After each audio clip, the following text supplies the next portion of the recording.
Bonjour les amis. Un jour, il y a quelqu'un qui m'a fait la remarque. Pichi Banda, nous avons bien aimé ton spectacle, Un fou noir au pays des Blancs. Nous avons beaucoup apprécié la valise de Mobutu. Dans ces documents, Pichi Banda, vous n'épargnez pas les dictateurs. Mais nous constatons que depuis que nous avons un nouveau pouvoir, vous êtes aux abonnés absents. Je suis de ceux qui pensent qu'il faut observer, il faut donner le temps au temps avant d'arriver à faire une critique. Une critique, c'est une sorte de bilan. Au moment où j'ai fait la valise de Mobutu, Mobutu avait régné plus de 30 ans. Au moment où je parle de quelqu'un d'autre, eh bien, il en était à plus de 10 ans. Ce que moi je fais, c'est que quelqu'un qui prend le pouvoir, si je peux lui donner un conseil, je lui donne un conseil. Et au cas où vous seriez curieux, cherchez dans le moteur de recherche lettre de Pichi Banda au président Kabila. Lettre de Pichi Banda au président Félix Tshisekedi. Vous allez voir que dans ces lettres-là, je donne des conseils. Si vous êtes d'accord avec les conseils que j'ai donnés là, eh bien, je pense qu'il n'y a pas de problème, nous sommes d'accord. Mais maintenant, il faut le temps de l'observation. Quelqu'un prend le pouvoir, il amorce un certain nombre de projets. Il va avoir les bâtons dans ses roues. Il y a des gens qui vont les soutenir, etc. Eh bien, nous devrions être parmi les gens qui soutiennent d'abord. Le problème de l'heure, c'est quoi? C'est la disparité des salaires dans notre pays. Souffrez que je vous dise que s'il y a des gens parmi vous qui viennent de se rendre compte de ces problèmes seulement maintenant, eh bien, ils étaient en retard. Il y a plus de 4 ans, Félix n'était pas encore au pouvoir. Je me suis retrouvé devant des autorités, des députés et des ministres. Et je n'oublierai jamais ce que l'un d'entre eux a dit. Un député, content de lui-même, a dit « Il faut me nommer moi à tel poste. » Parce que moi, on m'a élu, on m'a réélu. Et il a expliqué le pourquoi de sa réélection. Il dit « Les gens m'ont réélu parce que moi, quand les gens sont malades, je les soigne. Quand les gens ont faim, je leur donne à manger. Et quand les gens meurent, je les enterre. » Et j'avais pris la parole, puisque la parole m'était donnée. Et je lui ai dit « Le Congo dont moi je rêve, ce n'est pas un Congo où les députés font soigner les malades. Ce n'est pas un Congo où les députés enterrent les morts. Non, monsieur. Je rêve d'un pays où tout est tellement bien organisé que quelqu'un qui est malade, eh bien, qu'il ait un salaire qui lui permet de se faire soigner, de faire soigner sa femme, de faire soigner ses enfants. Le Congo dont je rêve, moi, c'est le Congo où celui qui travaille est payé de manière à lui permettre de se nourrir, nourrir ses enfants. Le Congo dont je rêve, ce n'est pas le Congo où les gens meurent et les députés vont les enterrer. Non, c'est le Congo où les gens vivent. Parce qu'on n'est pas venu sur terre pour accompagner d'autres personnes qui, eux, auraient le droit de vivre et nous pas. Le président de la République, par mois, Azar a touché 870 000 $ par mois. Le Premier ministre, Azar Naba, 350 à 400 000 $ par mois. Un ministre touche 45 000 $. Et le Golo Yassinel, il est dans 42 000 $. Na moninga na la régie des eaux. Devant ces chiffres-là, moi je peux me poser une question. La première, qui a fixé ces montants-là? Est-ce que c'est un président qui arrive au pouvoir et qui dit « Moi, un tel, je vais toucher autant » ou bien est-ce qu'il y a des courtisans autour qui ont fixé ces montants-là de manière à ce que quand ils vont fixer ce qu'eux-mêmes vont prendre aussi, ce soit toujours des montants colossaux. Moi, je remonte loin dans mon enfance. J'ai étudié à l'internat. Je me souviens qu'on était 10 à la table, 10. Mais ces 10-là, le prêtre s'arrangeait pour mélanger les élèves. Première année, deuxième, troisième, c'était comme une famille, on est 10. Mais on s'arrangeait pour que parmi les 10, il y ait 2 aînés, donc de la promotion terminale. Et je me souviens que les dimanches, le père directeur nous donnait à manger des pilchards, des boîtes de pilchards. Il y en avait 2 par table. Et comme il y en avait 2 par table, nos 2 aînés là, ils prenaient une boîte à eux 2. Et l'autre boîte, ils nous distribuaient, nous, les 8. Et on a vécu comme ça. Ils trouvaient normal de manger à 2 une boîte et de prendre une boîte distribuée à 8. C'est des choses que j'ai connues à l'internat. Ce qui veut donc dire que les petits résignés attendaient juste leur tour, progresser, arriver dans l'année terminale et bien manger au détriment des autres. On vous donne quelque chose à partager et que vous prenez une grosse part. Est-ce que la conscience fonctionne? Est-ce que votre conscience travaille? Oui.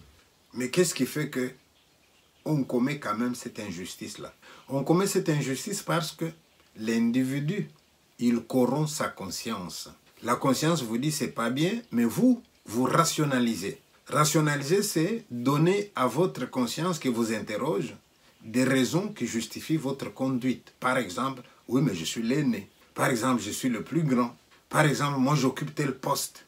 C'est ainsi que vous allez voir quelqu'un au Congo. Il est à un poste où il touche 2000 $. Mais n'allez pas lui demander de penser à celui qui touche 80 $. Non, non, non, non. Il va pleurer, lui dit, mais un tel, il touche 20 000, moi, je n'ai que 2000. Mais dites-lui, si jamais on devait redistribuer les cartes, est-ce que vous accepteriez qu'on remonte un peu ceux qui sont en bas, quitte à ce que vous restez au milieu et qu'on rabat ceux qui sont au-dessus? Je ne sais pas comment les gens vont répondre à cette question-là. Donc nous avons tendance à corrompre notre conscience pour nous trouver des justifications à ce que nous faisons qui n'est pourtant pas justifiable. Nous devons rabattre les cartes, mais nous n'allons pas les rabattre dans les insultes. J'ai entendu un journaliste qui parle avec quelqu'un qui se dit psychologue et tout de suite on est dans l'insulte. Et on dit même des choses qui ne sont pas vraies. Écoutez par exemple cette vidéo-là. Qu'est-ce qu'on retient aujourd'hui de Félix que vous connaissez? J'ai fait quand même la psychologie, un peu, psychologue de formation. Donc le peu que je peux dire, c'est un gars qui a le tendance trisomie. Il souffre tu de comprends ce que je veux dire? Trisomie 21, c'est quoi les... La trisomie, c'est un problème mental, c'est génétique. Hein. Oh. La trisomie, c'est une maladie, c'est comme ça. Mais c'est pour ça que vous voyez, dès qu'on lui donne un peu d'amour, en fait, lui, il est dans les sortes de trisomie où quand on lui donne un peu d'amour, il s'accroche. Vous voyez? Les gens qui ont besoin de cet amour-là, ils s'accrochent et alors il peut tout donner par amour. Donc il peut donner le Congo, c'est ça qui est dangereux. Il peut donner notre pays par l'attention de quelqu'un. C'était la première fois de ma vie que je voyais, et c'est cette image qui m'avait choqué, de le voir tout souriant avec les bras de Kagame. Pour vous, a quelques problèmes de trisomie, c'est ça? Mais il n'y a pas quelques problèmes, il est trisomie, c'est un trisomie. Donc c'est un danger pour la République. Il a une forme de trisomie 21.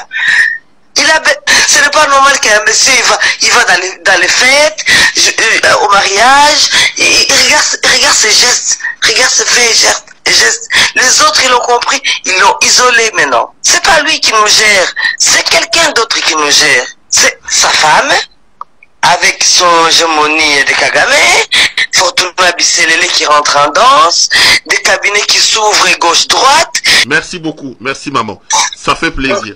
Eh bien, permettez-moi de vous dire que, monsieur le journaliste, quand vous choisissez vos interlocuteurs, prenez des gens compétents. La personne que vous avez appelée là, qui se dit psychologue, eh bien, cette personne est à côté de la plaque. La trisomie 21 dont vous parlez là, c'est une anomalie congénitale, d'accord, qui n'est pas une maladie, c'est un accident chromosomique qui fait qu'au lieu d'avoir XX, quelqu'un va avoir triple X, on appelle ça triple X. Ou quelqu'un qui sur son Y6 est un garçon, il y a comme un chromosome surnuméraire. Ça vous donne la trisomie. Et cette trisomie est visible à l'œil nu. Il y a des signes. Vous regardez, vous dites ça, c'est un trisomique. Et sur le plan intellectuel, les trisomiques sont déficients. Et comme ils sont déficients, n'attendez pas de lui qu'il vous fasse un long discours. Il ne peut pas. N'attendez pas de lui qu'il fasse des études. Leur longévité est fort limitée. Parfois, ils ont un problème d'infertilité. Parfois, ils ont des problèmes cardiaques. Mais ces gens-là méritent respect parce qu'ils n'ont pas demandé à être comme ils sont venus là. Et je ne vois vraiment pas comment est-ce qu'on peut traiter le président de trisomique. Et comme exemple, vous dites, voilà, il va dans des fêtes, s'il vous plaît. La psychologie ne mérite pas d'être rabaissée à ce niveau-là. Et même quand on connaît la psychologie, on vous dit de ne pas faire du psychologisme. Le psychologisme, c'est chercher à trouver des explications psychologiques à n'importe quelle situation. Nous sommes ici devant un problème de malversation financière. Des gens qui ont des postes, qui servent leurs amis, qui servent leur famille, et qui pensent que les autres sont des aveugles, que les autres n'ont pas vu. On est au courant de tout. Tout cessé. Il y a un auteur qui a dit une phrase que j'aime bien. Il y a des choses qu'on ne peut voir qu'avec des yeux qui ont pleuré. Chaque fois que je viens au Congo, je suis très sensible à la cause de l'enseignant. Parce que j'ai été enseignant, moi aussi. J'ai enseigné pendant 10 ans. Et pendant ces 10 ans-là, j'ai eu aussi ces fameux salaires de misère-là. Et je voyais des gens à côté de moi qui touchaient 50 fois plus. Soit parce qu'il était d'une province, des gens qu'on engageait, soit parce qu'il avait un beau-frère qui était mieux placé, soit parce qu'il avait des parentés avec un ministre. C'est des choses que nous avons vécues. Et ces choses-là, ça fait mal. Alors en conclusion, mes chers amis, sur la terre ici, nous pouvons remporter des batailles. La vraie victoire, on l'aura au soir de notre vie. Je vous demande d'imaginer un avion qui doit nous transporter quand nous sommes déjà de l'autre côté, quand on est mort, un avion qui doit nous amener au ciel. Et dans cet avion-là, on dit, n'entre que celui qui a un poids raisonnable. Et voilà l'un qui court avec ses 80 $ qu'il a gagné par mois, multiplié par le nombre des années qu'il a vécu. Il n'a pas grand-chose et il monte vite dans l'avion. Il y a un autre qui lui avait 40 000. Il avait des immeubles. Ça pèse tellement lourd qu'il ne sait pas entrer dans l'avion. Alors à ce moment-là, il commence à nous dire, tiens, aidez-moi à transporter. Non, non. Quand on était sur Terre, tu n'as pas partagé avec nous. Prends, c'est ta charge. Et voilà, l'avion qui s'en va. Et les gars, il reste là avec sa valise, très grosse. Et Satan qui lui dit, allez mon ami, il ne reste qu'une voie, allez, tu viens avec moi. Voilà. À bon entendeur. Salut. Je n'ai pas envie de terminer avec les béatitudes. Tous et chacun, nous avons le droit d'être heureux sur cette terre des hommes. Dans notre pays, il y a des gens qui méritent des médailles parce qu'ils n'ont jamais été corrompus, parce qu'ils n'ont jamais joui des faveurs. Ces gens-là n'ont que ce qu'on veut leur donner. Je voudrais dire à Monsieur le Président de la République du Congo, si les chiffres qu'on nous donne là sont des chiffres réels, veuillez redistribuer les cartes. Chaque métier a une monographie professionnelle, un descriptif qui lui donne un quotient, une certaine cote et qui montre ce que l'individu pourrait mériter